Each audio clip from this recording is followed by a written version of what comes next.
Ieškote savo vaiko elektrinio keturračio. Internete, kai žiūrite nuotraukos, visų vienodos. Kartais atrodo netgi šiaip ir plastikai vienodi, kaip šituose modeliuose, bet pavyzdžiui, keturračiai skiriasi 100 eurų kainoje. Dėl ko?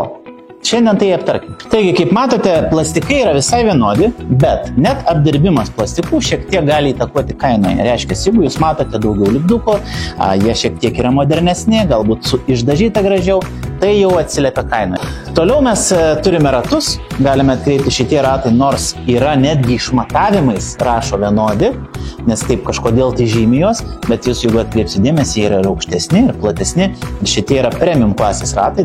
Taipogi aprašymuose ne visada yra matoma, bet kai kurie keturračiai turi pultelius. Jeigu turit pultelį, kitas neturi pultelio, vėl kaina šiek tiek skiriasi. Rėmo struktūra taipogi yra svarbi.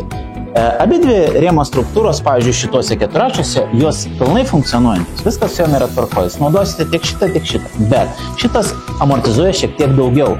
Šitas turi šiek tiek kietesnę važiuoklę. Vien dėl to, kad yra šiek tiek padaryta kitokia struktūra. Dėl to vėl yra kaina didesnė. Kadangi keturračiai padaryti skirtingi ir įvairiausiai yra patobulinimi dizaine, kažkur tai yra garso signalas, kažkur tai yra, kaip sakiau, LED žibintai, kažkur nėra. Dėl to kaina dažniausiai ir skiriasi. Ar jūs praleisite linksmį laiką su vienu ar kitu? Žinoma.